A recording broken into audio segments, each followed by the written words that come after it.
Tu l'ignores peut-être, mais ton aura crée un trouble. Pas à cause de tes paroles ou d'une volonté de marquer les esprits. Ce qui perturbe, c'est ton silence, ta sérénité, cette présence que tu dégages sans un mot. Certaines personnes se sentent nerveuses près de toi, d'autres s'éloignent sans motif apparent. Certaines te gardent même une rancune qu'elles n'expriment jamais. Ton énergie est bien plus forte que tu ne le penses. Et dans un monde qui fonctionne en surface, ceux qui portent une lumière profonde deviennent rapidement des exceptions. Dans cette vidéo, je vais te révéler 10 indices montrant que ton aura est intense, sans que tu en aies conscience. Carl Jung l'avait pressenti. Ce que tu ignores de toi-même finit par diriger ton existence. Ne quitte pas cette vidéo. Abonne-toi et active les notifications car ce que tu vas découvrir pourrait éclairer bien des mystères que tu n'as jamais su nommer. Depuis des temps anciens, les sages ont toujours su que l'être humain pouvait rayonner au-delà de son enveloppe charnelle. Les Égyptiens évoquaient le Ka, une force invisible entourant chaque individu et reflétant sa puissance intérieure. En Inde, on parlait du prana. Dans les traditions chrétiennes primitives, certains l'associaient à la grâce. Bien plus tard, Carl Jung, sans employer le terme, décrivait ce phénomène comme l'expression vivante de l'inconscient personnel et collectif, cette émanation discrète qui influence notre entourage à notre insu. Mais cette réalité a été rejetée par les sociétés modernes, car elle échappe à toute logique matérialiste. Elle dérange, car on ne peut ni la quantifier, ni la dominer, ni la commercialiser. Pourtant, elle existe bel et bien. Et ceux qui la portent, même involontairement, finissent par susciter des réactions que personne n'ose vraiment expliquer. Tu t'es sans doute déjà demandé pourquoi ta simple présence suffit à mettre certains mal à l'aise. Sans parler, sans agir, tu provoques des tensions, des non-dits, des jugements infondés. Ce n'est pas toi qu'on rejette, mais ce que tu irradies. Ton aura. Elle opère à un niveau que peu saisissent, mais que beaucoup perçoivent, parfois violemment. Dans un monde qui préfère l'illusion, ceux qui rayonnent deviennent une menace. Voici maintenant ces 10 signes qui indiquent que ton aura est puissante, sans que tu le saches. Premier signe, tu déranges sans rien faire. Tu entres dans une pièce et tu sens comme une atmosphère qui se fige. Ce n'est pas de la paranoïa. C'est une sensation subtile que ton corps perçoit avant même que ton esprit ne l'analyse. Les regards se modifient, les échanges changent de tonalité. Certains se taisent, d'autres deviennent nerveux, sur la défensive. Et toi, tu n'as encore rien fait, rien exprimé. Tu ne cherches pas à attirer l'attention, mais ta présence est ressentie comme une onde de choc, car elle ne correspond pas aux vibrations environnantes. Tu n'es pas dans le jeu, la séduction ou la manipulation. Tu es authentique, entier. Et dans un univers de faux-semblants, cela suffit à créer un malaise. Ton aura est comme un miroir. Elle ne flatte pas l'ego, elle le confronte. Elle ne rassure pas les illusions, elle les expose. Et certains ne le supportent pas. Ta tranquillité devient une menace pour ceux qui vivent dans l'agitation. Ton silence est perçu comme une attaque par ceux qui se définissent par le bruit. Ton regard devient insoutenable pour ceux qui fuient leur propre reflet. Et toi, tu ressens tout cela profondément, sans toujours en comprendre l'origine. Alors, parfois, tu doutes. Tu penses que tu devrais être plus léger, plus sociable, plus lisse. Tu crois qu'il faut t'adapter. Mais ce que tu dois saisir, c'est que ton existence même dérange les structures qui ne reposent pas sur la vérité. Et c'est justement ce qui fait ta force. Ce n'est pas une malédiction, c'est un signal. Un signal que ta lumière intérieure est réelle, et que dans l'obscurité, la lumière fait toujours peur. Deuxième signe, tu attires les confidences, puis le rejet.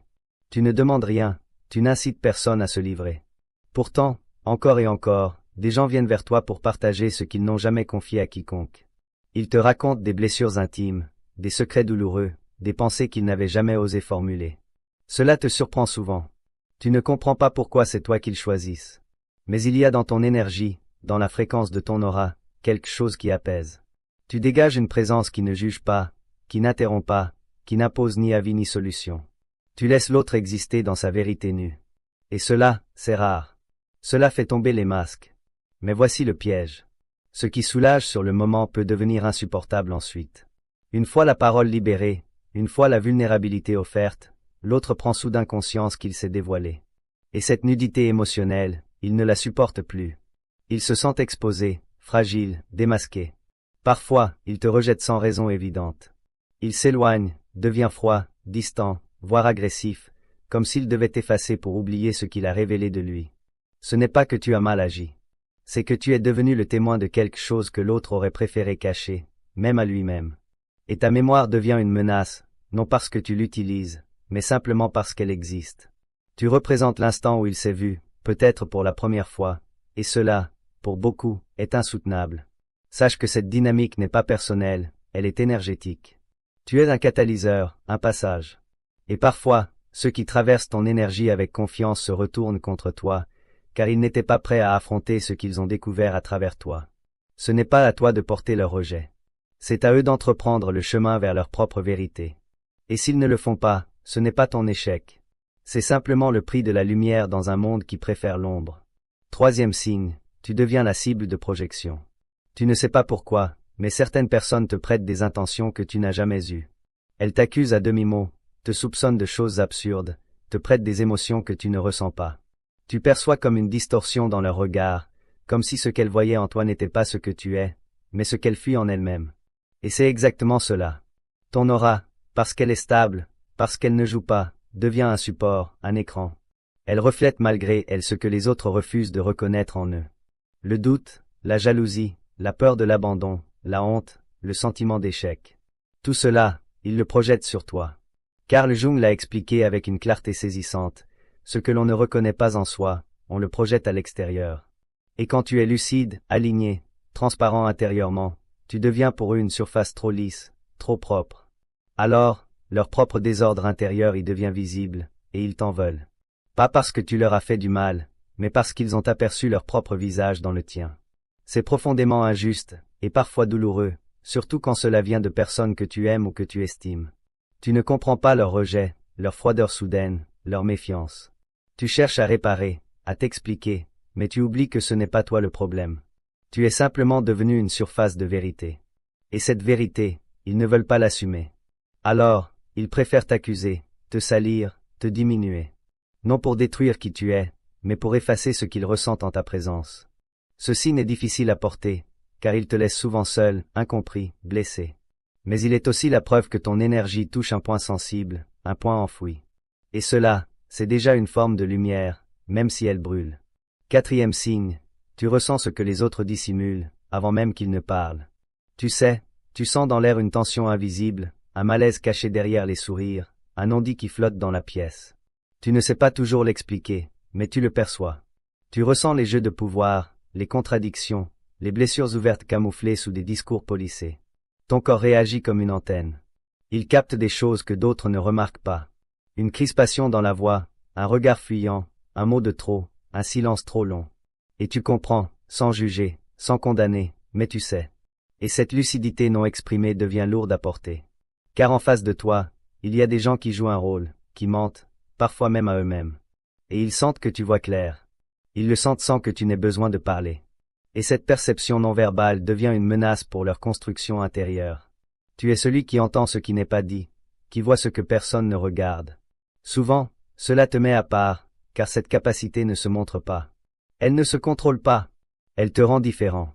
Tu ressens l'ambiance d'un lieu dès que tu y entres. Tu sais si quelqu'un est sincère avant même de l'écouter. Tu perçois les intentions masquées, les manipulations déguisées en amitié, les conflits cachés sous le silence. C'est un don, mais c'est aussi un fardeau, car tu ne peux pas te fondre dans le décor. Tu es éveillé là où d'autres dorment, et cette conscience aiguë t'éloigne, non parce que tu le veux, mais parce que ton aura ne laisse rien passer. Elle absorbe, elle révèle, elle traduit ce que les autres espèrent garder caché. Et face à cela, ils deviennent nerveux, car ils ne peuvent pas tricher. Ton seul regard suffit parfois à les faire chanceler. Et toi, tu te demandes ce que tu as fait de mal, mais tu n'as rien fait. Tu es simplement branché sur une fréquence que le monde a oubliée. Une fréquence qui déchire les voiles et rend visibles les vérités enfouies. Et cette fréquence n'est pas une faiblesse, elle est une responsabilité. Cinquième signe, tu es vite vidé dans les lieux très fréquentés. Il te suffit de passer quelques heures dans une foule, une réunion agitée, une salle pleine de bavardage et de tension, pour te sentir épuisé. Pas seulement fatigué physiquement, mais intérieurement vidé, comme si ta lumière s'était consumée à force d'absorber ce que personne ne voit. Ton aura agit comme un filtre. Elle capte les ambiances, les états émotionnels, les énergies environnantes, et elle tente, sans que tu le veuilles vraiment, de purifier ce chaos subtil. Ton système énergétique ne sait pas faire semblant. Il ressent, il absorbe, il analyse, il convertit. Et pendant ce temps, tu souris, tu parles, tu interagis. Mais au fond de toi, tu te décharges. Et quand tu rentres chez toi, tu es vidé. Tu as besoin de silence, de solitude, de lumière naturelle, de nature, de sommeil profond. Ce besoin, certains ne le comprennent pas. Ils te croient asocial, fragile, trop sensible. Mais ils n'ont aucune idée de ce que c'est que de vivre avec une telle intensité sensorielle et invisible. Ton aura est un espace vivant. Elle dialogue en permanence avec tout ce qui t'entoure. Et plus l'environnement est instable, plus elle travaille. Elle tente d'harmoniser ce qui est dissonant, de rétablir un équilibre, mais cela a un coût. C'est pour cela que tu as besoin de t'éloigner, de te retrouver, de te ressourcer. Ce n'est pas un caprice, c'est une nécessité. Ceux qui portent une énergie puissante ont besoin de solitude pour rester centrés. Ce n'est pas un repli, c'est un recentrage. Ce n'est pas de l'égoïsme, c'est de la survie intérieure. Et si tu n'écoutes pas ce besoin, tu finiras vidé, irritable, déconnecté de toi-même. Ce monde valorise ceux qui se dispersent, mais toi, tu fais partie de ceux qui doivent se recentrer, et tu n'as pas à t'excuser de ça. C'est ta nature, c'est ta vérité, c'est ton équilibre. 6e signe, tu ne supportes pas les faux semblants. Tu ne peux pas faire semblant. Même quand tu essaies, même quand tu veux t'adapter, ton corps te trahit. Tu te sens mal à l'aise dans les conversations superficielles, les interactions creuses, les jeux sociaux fondés sur le mensonge et la représentation. Ton aura rejette l'artifice. Elle exige la vérité. Et quand tu es confronté à des discours vides, des sourires forcés, des relations intéressées, quelque chose en toi se ferme instantanément. Tu sens une crispation intérieure, une résistance silencieuse, et tu n'arrives pas à jouer le jeu, car ton énergie ne sait pas mentir. Elle ne sait pas flatter. Elle ne sait pas manipuler. Elle ne sait pas séduire pour plaire. Elle est brute, authentique, imprévisible. Et ça dérange, car le monde social repose en grande partie sur des masques, des codes, des compromis. Et toi, tu fais partie de ceux qui les déstabilisent.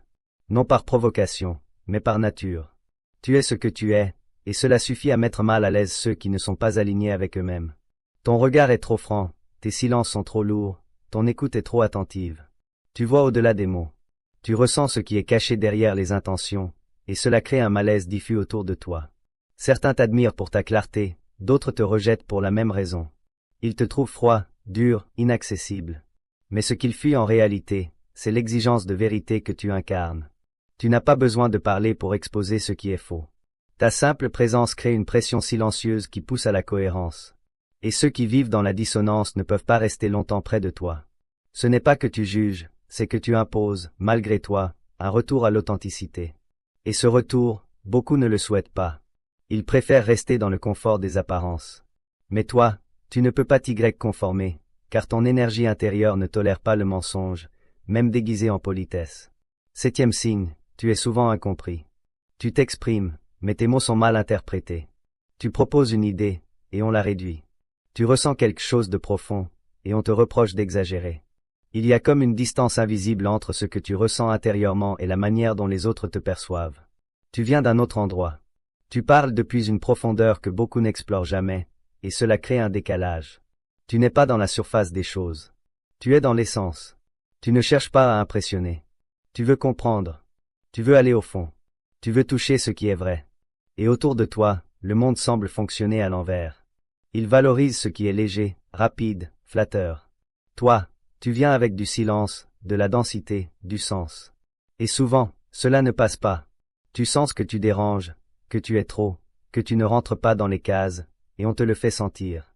Tu te sens seul, même entouré. Tu te sens ailleurs, même présent.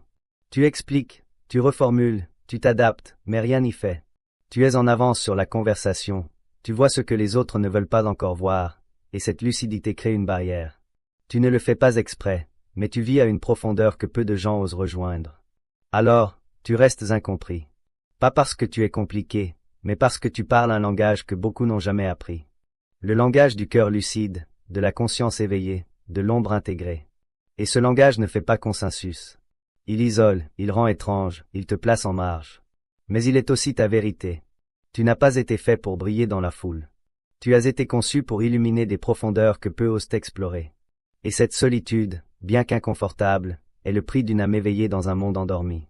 8e signe, tu transformes les autres sans le vouloir. Tu n'essaies pas de convaincre. Tu ne cherches pas à enseigner. Tu ne veux pas changer qui que ce soit. Tu es simplement toi. Et pourtant, ta présence agit comme un catalyseur. Il se passe quelque chose d'étrange avec ceux qui croisent ta route. Ils commencent à remettre en question leurs choix, à revoir leurs priorités, à quitter ce qui ne leur ressemble plus. Certains te remercient, d'autres t'en veulent, car ils t'associent à ce moment charnière où tout a commencé à bouger dans leur vie. Ton aura déclenche des remous là où il y avait stagnation. Elle réveille, elle éclaire, elle soulève les vérités que l'autre n'était pas encore prêt à affronter. Tu n'as rien fait de spécial, et pourtant, tu deviens l'élément déclencheur. Et cela peut être lourd à porter, car tu n'es pas préparé à ce rôle. Tu es parfois rejeté pour avoir mis en lumière une incohérence. Tu es effacé de la vie de ceux que tu as aidés à s'élever. Tu es vu comme un trouble-fête, un intrus, un facteur de déséquilibre. Alors qu'en réalité, tu n'as fait qu'incarner une vibration qui ne ment pas. Une présence qui dit, sans un mot, ce qui doit changer. Tu es un miroir puissant, et ce miroir dérange. Il pousse à l'action, il force le mouvement, il révèle l'urgence intérieure. Et ce pouvoir silencieux que tu portes ne te donne pas toujours de reconnaissance. Il te laisse souvent avec des questions, des blessures, des ruptures. Mais il faut que tu comprennes une chose, ce n'est pas contre toi. C'est la fonction de ton énergie. Elle bouscule, elle ne flatte pas, elle libère. Et la liberté fait peur, car elle exige la responsabilité. Ceux que tu as éveillés, même s'ils t'ont rejeté, reviendront un jour à ce que tu leur as transmis sans le vouloir. Et ce jour-là, ils comprendront que tu n'étais pas un danger. Tu étais juste trop vrai, trop tôt. 9e signe, tu fais peur sans raison apparente. Tu arrives quelque part, tu salues, tu es poli, tranquille, mais tu sens une crispation, une retenue, une distance soudaine. Tu perçois que certaines personnes deviennent nerveuses, froides ou même hostiles, sans que tu ne comprennes pourquoi. Tu n'as rien fait de mal. Tu n'as pas élevé la voix. Tu n'as pas provoqué. Et pourtant, ta seule présence suffit à réveiller une forme de peur, de rejet ou de soupçon. C'est que ton aura, sans bruit, impose une intensité que d'autres ne savent pas accueillir. Elle expose des vérités, même en silence. Elle fait trembler les façades. Elle fait vibrer ce qui est figé. Et pour ceux qui vivent en déséquilibre intérieur, ce simple contact avec une énergie stable devient insupportable. Tu n'as pas besoin de parler pour être perçu comme une menace. Ta lumière dérange, car elle éclaire ce que les autres préfèrent garder dans l'ombre. Elle rappelle une autre manière de vivre, une autre manière d'être. Plus alignée, plus lucide, plus libre. Et cette liberté dérange ceux qui sont enchaînés à leur propre illusion. Alors, ils te diabolisent. Ils inventent des raisons de t'éviter.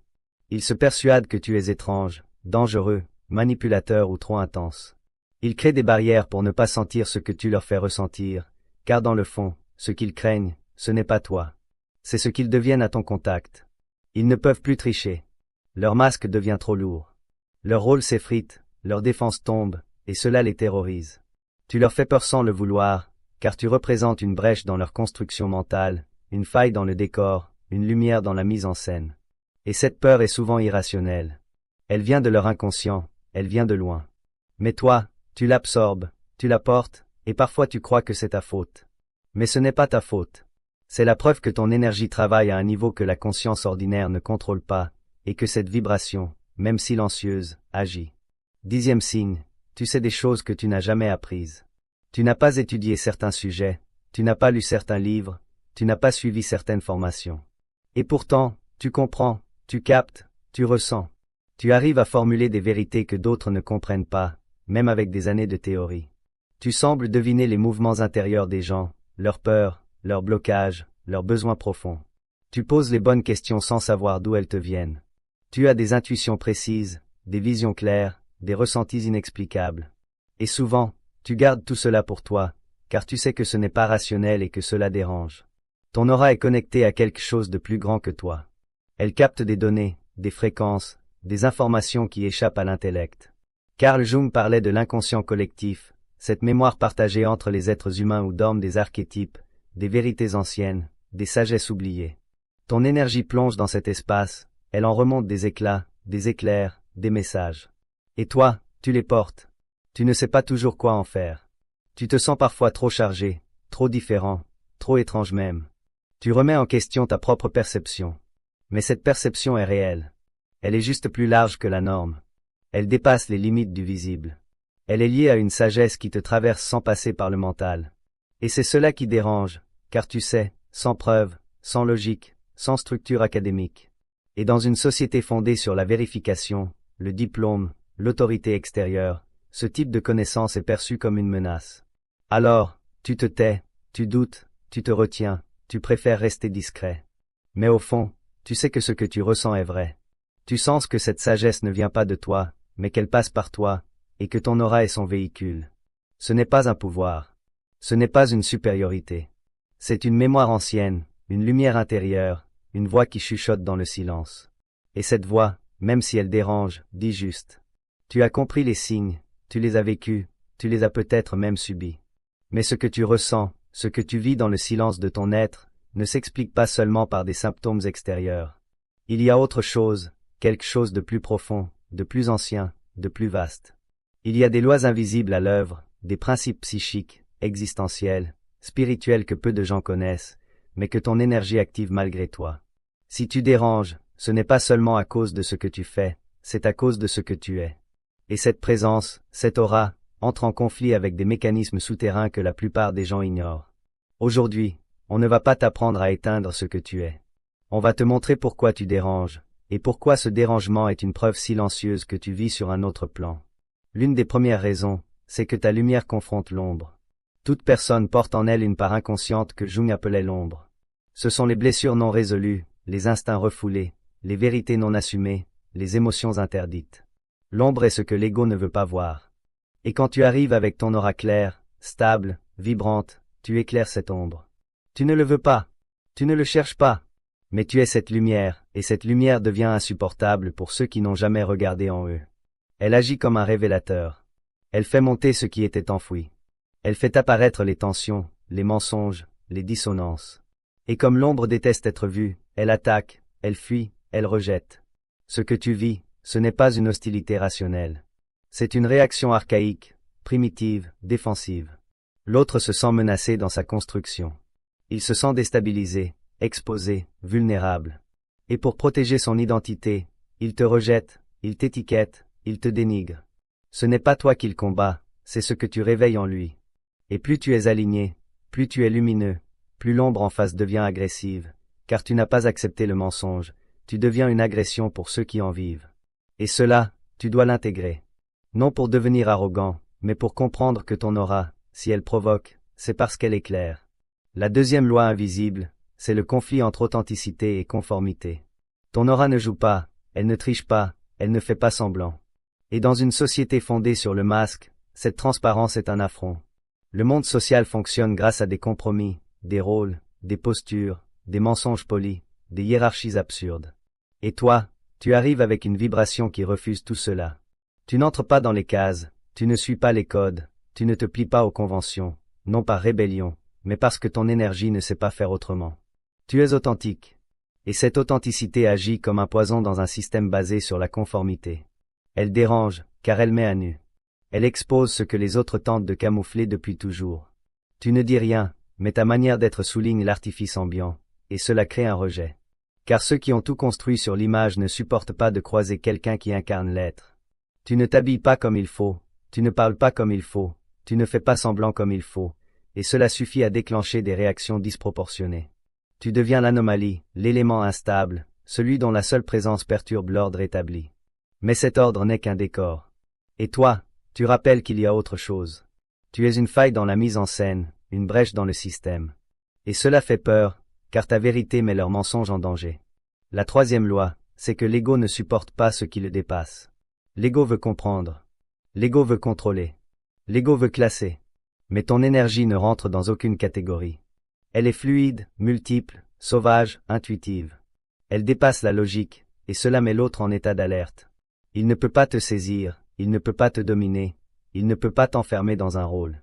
Et donc, il se sent en insécurité, car il sent que tu n'obéis pas à ses règles, que tu échappes à ses manipulations, que tu vibres sur une fréquence qu'il ne peut pas atteindre. L'ego est fasciné par ce qu'il ne comprend pas, mais il est aussi terrifié. Et cette peur se transforme en rejet, en attaque, en tentative de rabaissement. Ce n'est pas toi qu'il veut t'écraser, c'est ce qu'il ne peut pas contrôler. Ton aura est libre, et cette liberté est une menace pour ceux qui vivent dans l'attachement, dans la peur, dans la dépendance au regard extérieur. Tu es un rappel de ce qu'ils ne peuvent pas dominer. Et cette vérité provoque des comportements irrationnels. La quatrième vérité, c'est que le rejet que tu vis vient d'un effet miroir non assumé. Quand tu es aligné, centré, vrai, tu deviens un miroir. Un miroir qui renvoie à l'autre ce qu'il n'est pas encore. Tu ne le fais pas exprès, tu ne le cherches pas, mais ton aura reflète, elle montre, elle révèle. Et ce que l'autre voit, il ne l'aime pas toujours. Il se sent inférieur, incomplet, fragile. Il se sent petit à côté de toi. Pas parce que tu le rabaisses, mais parce que tu lui montres ce qu'il pourrait être, s'il arrêtait de se trahir.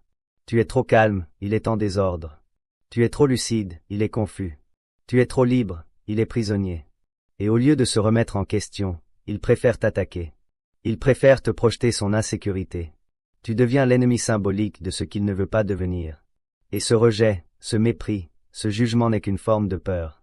Une peur de devoir grandir, une peur de devoir affronter sa propre médiocrité. Tu n'es pas haï pour tes défauts.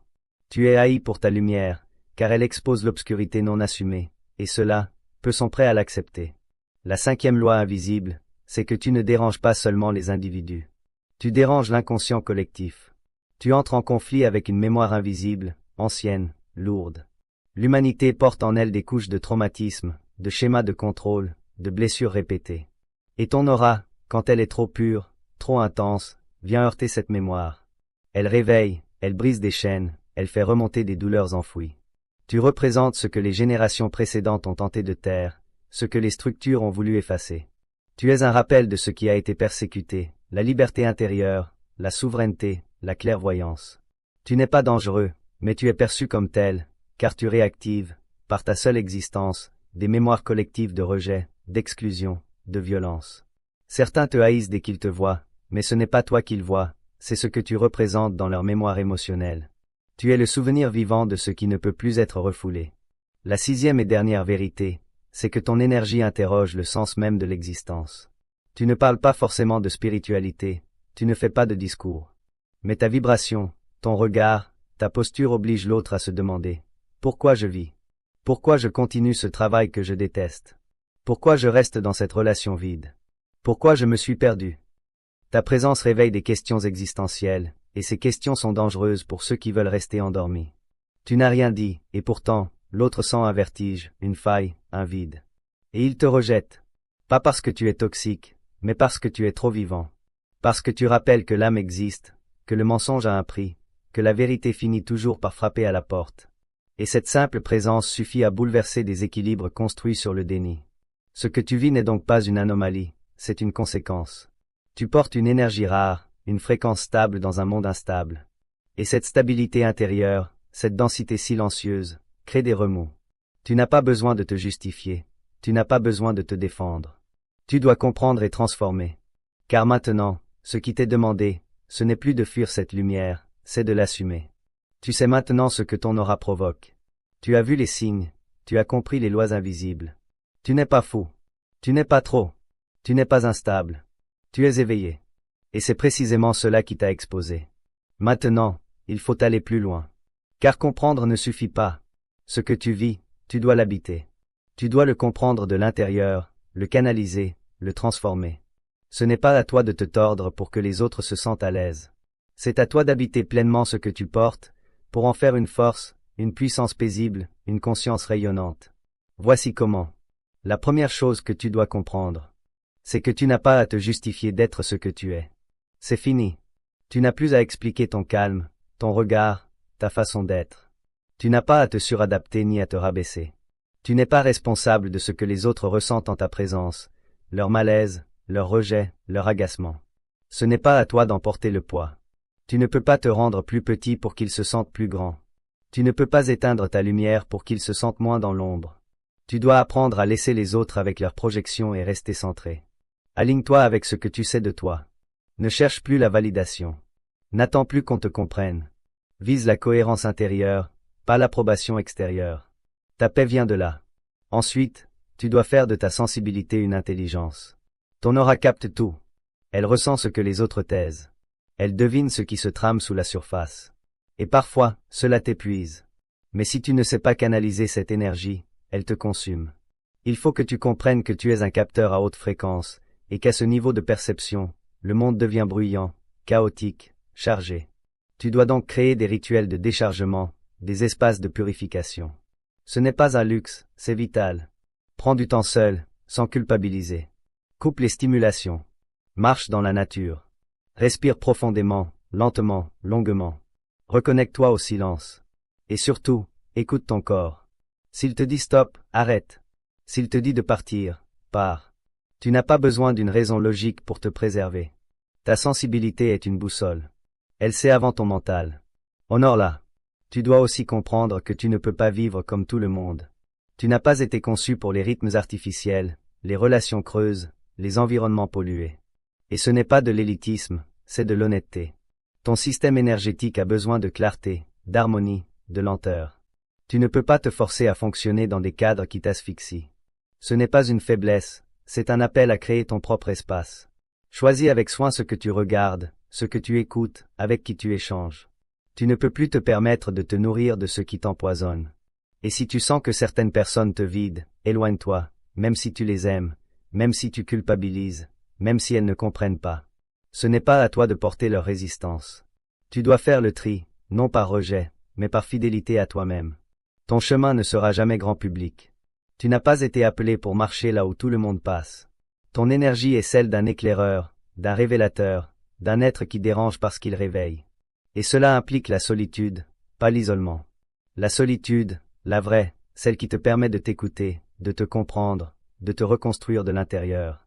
C'est dans cette solitude que tu vas entendre ta propre voix. Pas celle des autres, pas celle des attentes, pas celle des rôles. La tienne. Et elle te dira ce que tu dois faire, même si cela dérange, même si cela semble fou, même si cela ne rentre dans aucun plan. Car à ce niveau-là, tu ne suis plus le monde. Tu suis ton âme. Et puis, il y a la blessure, celle que tu portes depuis l'enfance, celle d'être trop, d'être différent, d'être incompris. Cette blessure-là, tu ne peux pas la fuir. Tu dois la traverser, car elle contient un trésor. C'est à travers elle que tu vas apprendre la compassion pour toi, pour les autres, pour ceux qui t'ont rejeté, trahi, abandonné. Tu ne dois pas devenir amer. Tu ne dois pas laisser la colère prendre le pouvoir. Ce que tu as vécu t'a préparé à porter une conscience plus grande, à ressentir pour mieux guider, à tomber pour mieux comprendre. Et c'est cela, le chemin. Tu n'es pas là pour te venger. Tu es là pour transformer. Pas pour t'éteindre, mais pour briller sans arrogance. Tu n'as pas besoin de dominer pour exister. Tu as juste à être profondément toi. Apprends à poser des limites sacrées. Ne laisse plus n'importe qui entrer dans ton espace intérieur. Tu n'es pas un refuge ouvert à tous.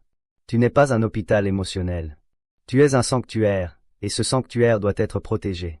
Tu peux aimer les gens sans te sacrifier pour eux. Tu peux aider sans te perdre. Tu peux accueillir sans t'effondrer. Il faut que tu comprennes une chose essentielle. Tu n'as pas à te laisser détruire pour prouver que tu es bon. Ta bonté n'a pas besoin de martyrs.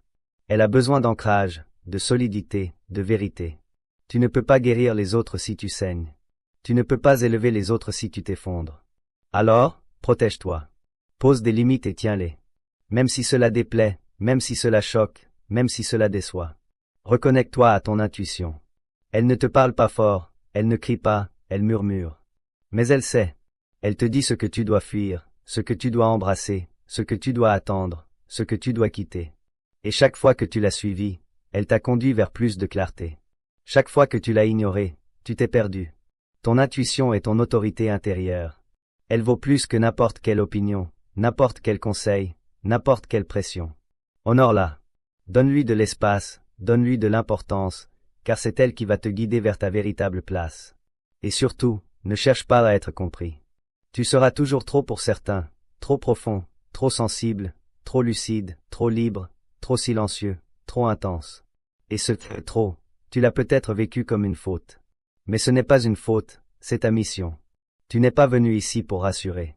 Tu es venu ici pour éveiller, pour porter une énergie que peu supportent et que beaucoup rejettent. Tu n'as pas besoin de te justifier. Tu as juste à vivre pleinement, entièrement, intensément, en accord avec ce que tu sais déjà. Le monde a besoin de ta lumière, même s'il ne le dit pas, même s'il ne l'accepte pas, même s'il la combat. Ne te laisse pas éteindre par ceux qui ont peur d'eux-mêmes.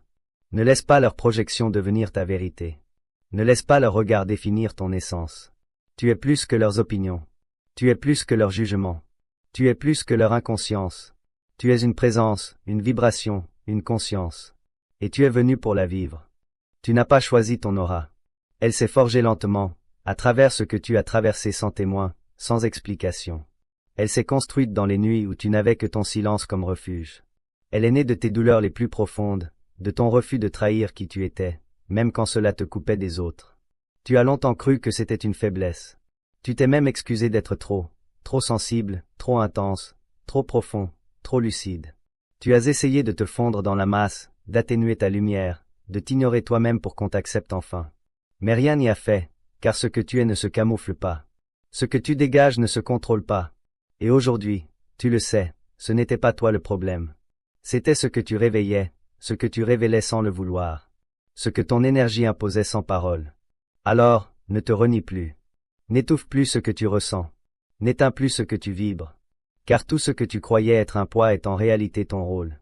Tu es un rappel vivant, une présence qui bouscule, une conscience qui éclaire. Ce que tu portes n'est pas fait pour plaire à tous. Il est fait pour réveiller ceux qui sont prêts. Et tu n'as pas besoin qu'ils soient nombreux. Tu as juste besoin d'être fidèle à cette vibration que tu connais si bien au fond de toi. Si tu t'es reconnu dans ces mots, sache que tu n'es pas seul. Ici, on ne te demandera jamais d'être moins que ce que tu es. Abonne-toi si ce que tu portes en toi mérite d'être compris, affirmé, incarné, car ce n'est pas ton aura qui doit changer, c'est ta manière de l'assumer. Et si ce message t'a parlé, laisse en commentaire cette phrase. Je n'ai plus peur d'être trop, je choisis d'être vrai.